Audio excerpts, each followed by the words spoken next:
Uh-oh. Bernard's watch coming up in a moment, but first let's take a look at what's coming up later here on CITV. We dive Ben and Vanessa for the top 10 of everything. And in Funhouse, the green and the yellows battle it out in the muck and see who wins. And now it's time for Bernard's watch. Bye, Bernard.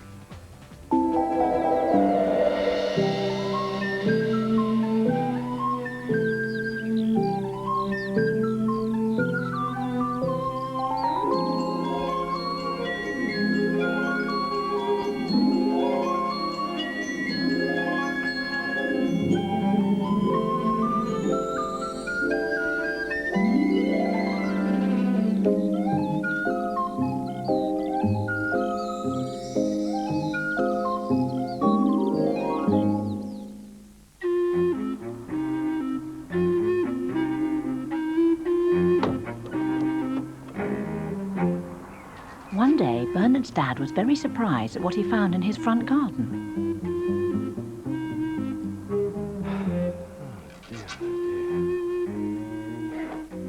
Where on earth have all those wretched gnomes come from? I bought them in a car boot sale.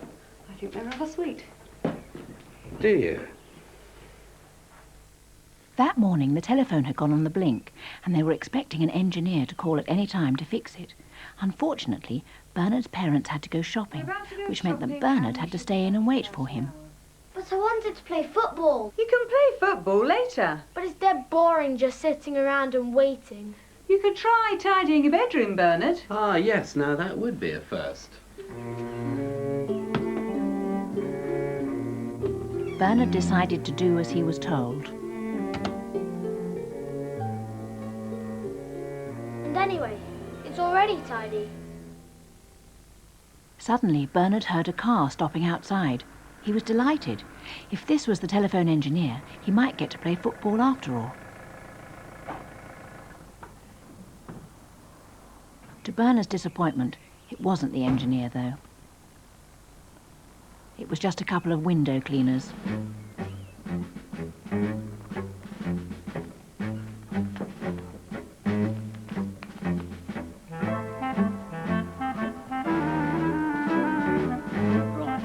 This one.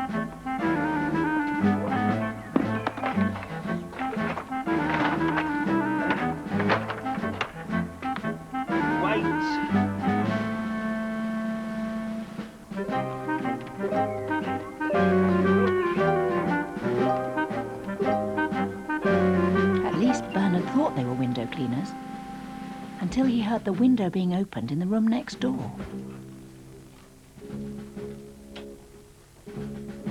And realised that they weren't here to clean the windows, they were burglars. A moment later, Bernard heard someone going downstairs.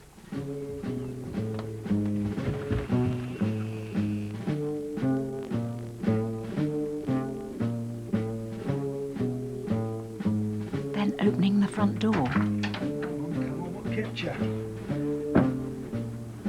His first thought was to use the phone in his parents' room to dial 999. But then how could he? The phone wasn't working. It was then that Bernard realised that if he was going to stop the men from robbing his house, he was going to have to cope on his own. And it's at times like this, of course, when having a watch that can make time stand still can come in very handy.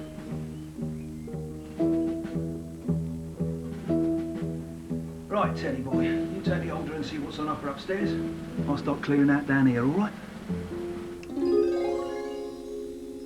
But not if I can help it, thought Bernard.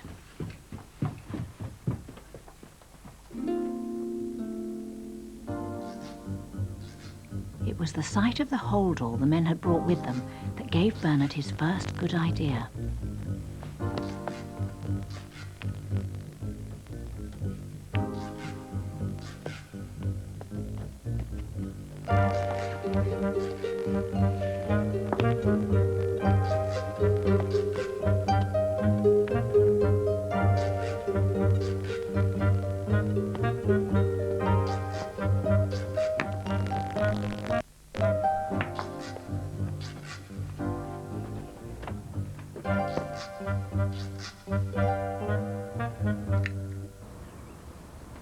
Oh! Oh! What's the matter with you? Just nearly put my shoulder out, that's what. What have you got in here, Uncle George? The kitchen sink? It's empty. I cleared it out before we left home. Oh, yeah? You know, I'll never put none of that in here. Well, obviously somebody did. Yes, and it wasn't me. So stop messing about and get on with it.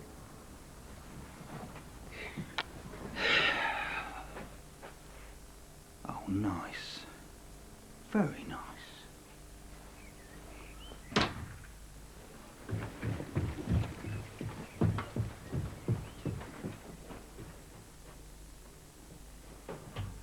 Bernard's first trick with the stones had worked brilliantly.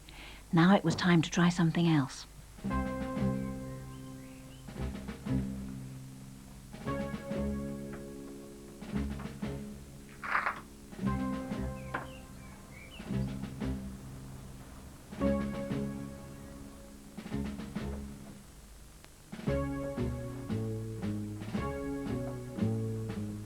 Meanwhile, upstairs, young Ted thought it was his birthday. It's your birthday, Teddy boy. Like his dad, Bernard didn't think much of his mum's garden gnomes either.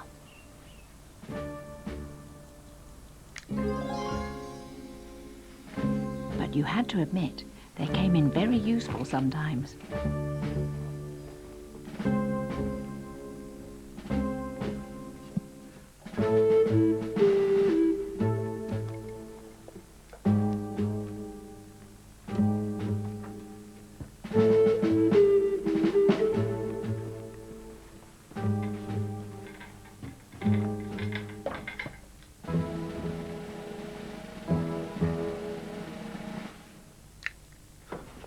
Hey?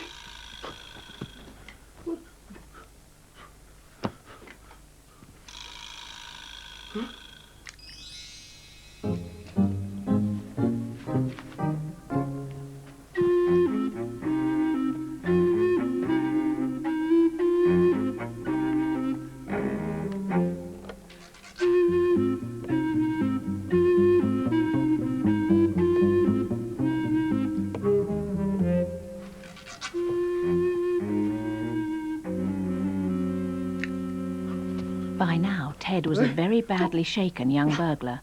Could it be the bedroom was haunted by garden gnomes? And even more alarming, who on earth had written "Hi, Teddy" on the dressing room mirror? By this time, Bernard really was beginning to enjoy himself. This was even more fun than playing football.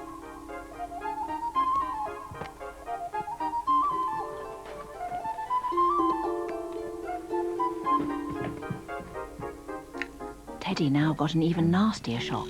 Not only had the gnomes vanished, but the message on the mirror had changed from "Hi, Teddy" to "Bye, Teddy." Teddy decided that it was definitely time to leave. But it seemed suddenly, though, that there was just no escape from the terrible gnomes.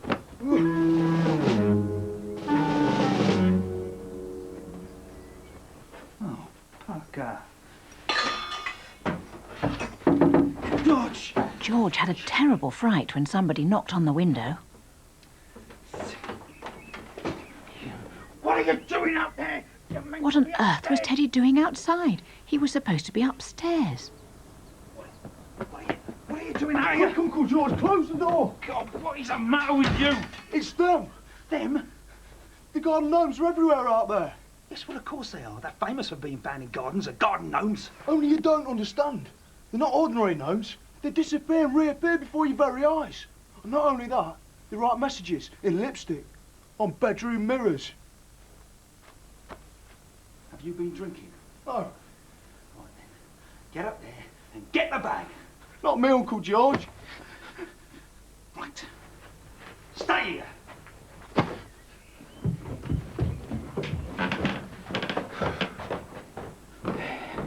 Gnomes. I'll give him gnomes.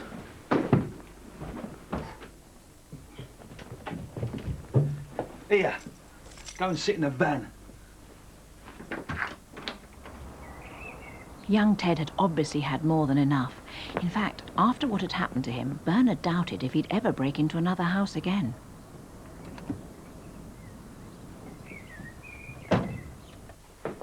But George was obviously a much tougher nut to crack. And Bernard realised that he was just going to have to let the police deal with him.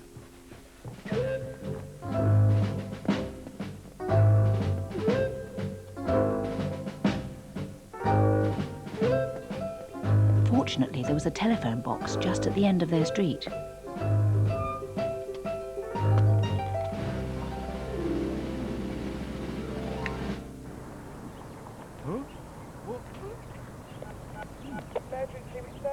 I'd like to report a burglary, please. Bernard knew the police would be at his house within minutes, but that still gave him plenty of time to teach George a lesson as well. There was just one thing he needed to do first, to make quite sure the robbers didn't make a quick getaway. That done, it was time now for Bernard to send his gnomes into action again.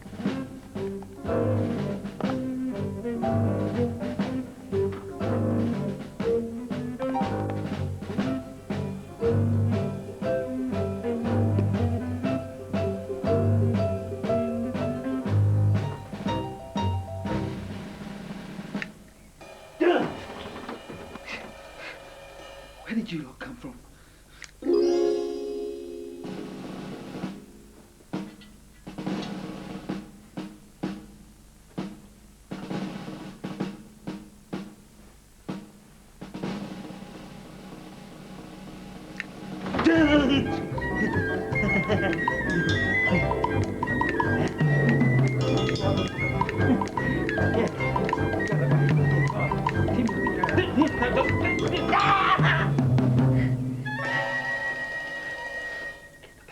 Get the bag.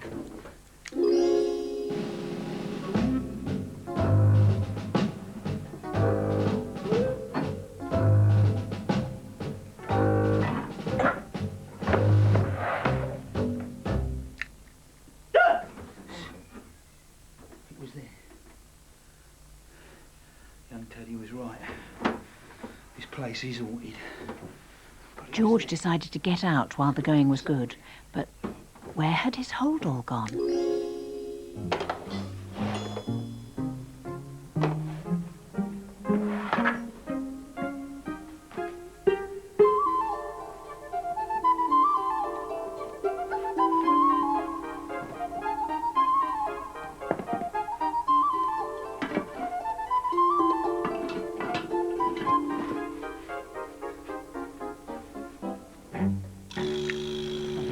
This way.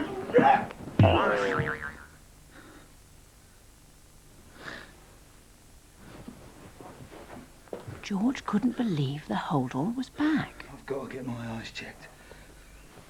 Surely it was much heavier than this a moment ago.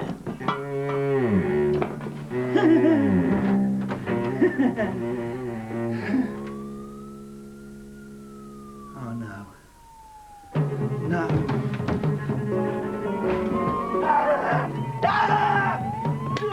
Stop eating! I ain't got the keys! What do you mean you ain't got the I keys? ain't got the keys! You must have the keys! You must have the keys! I just gave them to you! Now look for them! Uncle! It's the police!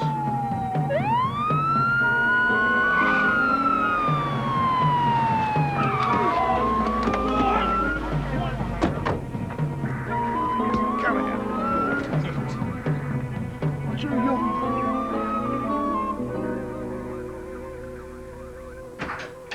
By the time Bernard's parents got back from the shops, the excitement was all over, and the two burglars had been driven off to the local police station in handcuffs.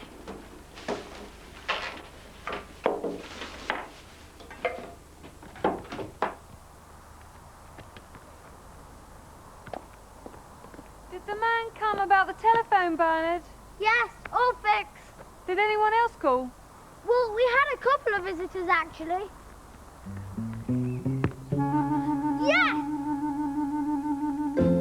What What is he like, eh? Bernard will be back at the same time next week. Exactly.